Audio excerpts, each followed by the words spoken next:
Fiends, Lucard here. Today I have a different kind of video for you.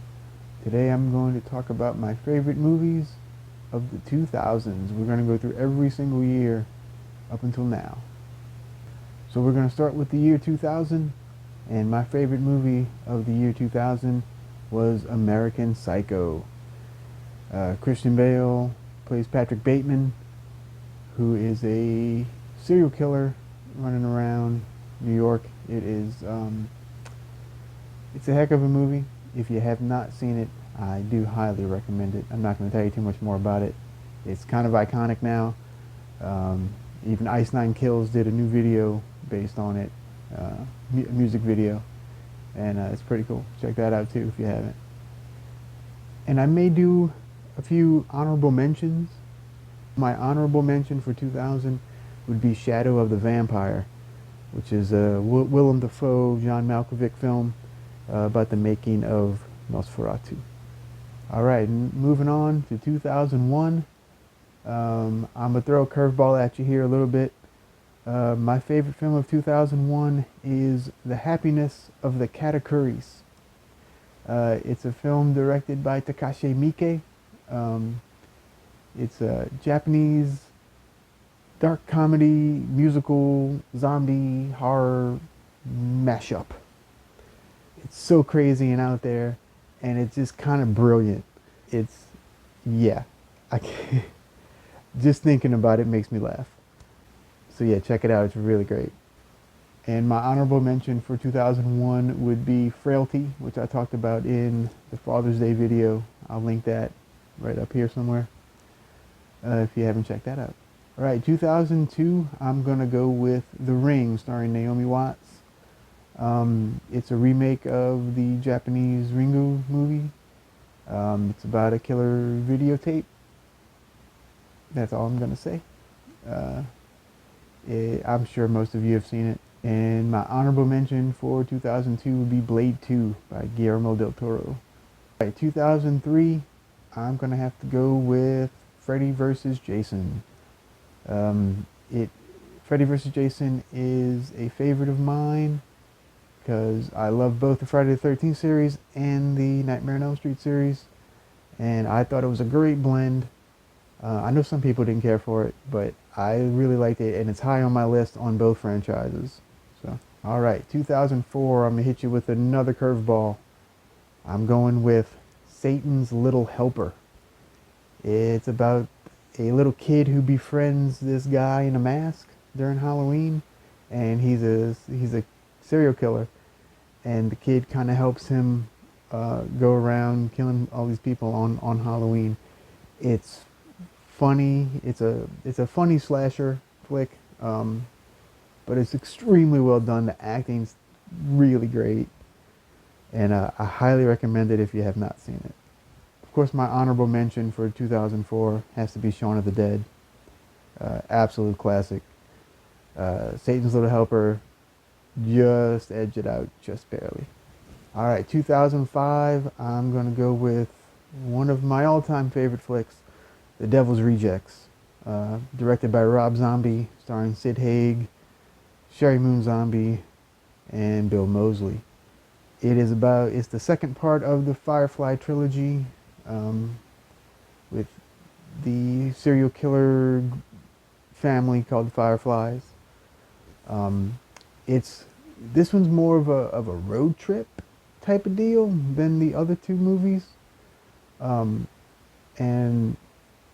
to me it was a good blend of the craziness of House of a Thousand Corpses, and it kind of added dimension to all the Firefly characters. So I really and I watch it all. I've watched it numerous times. Really great flick. 2006, I'm going with Behind the Mask, The Rise of Leslie Vernon. This is a satire on the slasher film genre. It's about a guy who used to watch all the slasher movies and became a serial killer himself. And he looked up to Freddy and Jason and all these guys, so he goes around killing people. And it's really clever. And there's a lot of cameos in it too, by a bunch of the people who've played the slashers.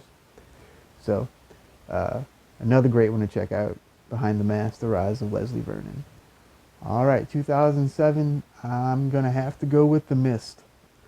It's a Stephen King story about a guy trapped in a supermarket during this giant mist cloud that kind of comes over the entire area, so you can't see a thing.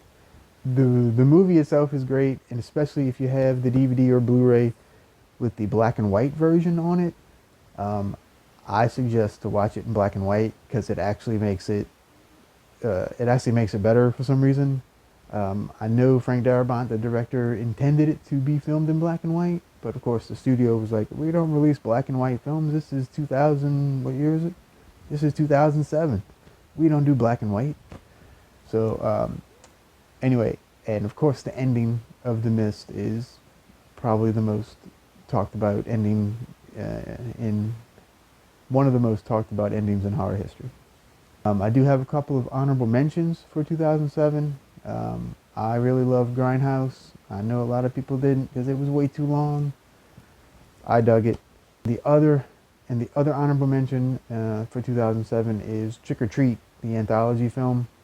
I think it is quintessential Halloween movie time watching. Yeah, so check all those guys out. They're really good. All right, 2008, we're going French. We are going with Martyrs. This movie, I've always heard about it and how notorious and crazy it was, and so I had to eventually check it out myself, and I did, and I'm so glad that I did because I loved it. It is extremely violent. It is bloody as all get out. If you have a weak stomach, you may not enjoy it too much. But it is very well done, and the twist like blew my mind. It was, yeah. Honorable mention for 2008, I'm gonna go with Let the Right One In, the original Swedish version. It's just a great story, and the kids in the movie are so good. It's a vampire story. I'm not gonna go into it right now, but another really great one. At 2009, I'm gonna go with Orphan. It's a, I don't want to give it away, but it's about a little girl. Yeah, it's kind of hard for me to tell you about it. And they are making a sequel to Orphan pretty soon with the same little girl. So I'm very looking forward to that. My 2009 honorable mention is a movie called The Shrine. I had heard about it through, I think, Larry from Horror Movie Dick. And he suggested it, so I checked it out, and it was it's really good. Another really good one. All right, 2010, I am going with Hatchet 2. This is the sequel to this is the second part of the Victor Crowley, it is now a quadrilogy. It is, it's kind of like a Jason story. He's a disfigured guy who goes around killing people in the swamps of Louisiana. And part 2 ramped everything up from the first one and was just completely better just about in every way. All right, 2011 was kind of a not so great year for horror flicks. So I'm gonna go with Zombie Ass Toilet of the Dead. I'm not kidding. This movie is actually really fun. It's so stupid that I laugh my butt off at this movie. It's about this girl and a bunch of friends take her on a trip in the woods to cheer her up, and one of them gets a stomach virus, right? And so she goes to the bathroom, and it produces these zombies that are full of poop. Sort of. Anyway, it's the goofiest movie on my list for sure. But if you're in a silly mood, it's a good one. All right, 2012, I'm going Cabin in the Woods.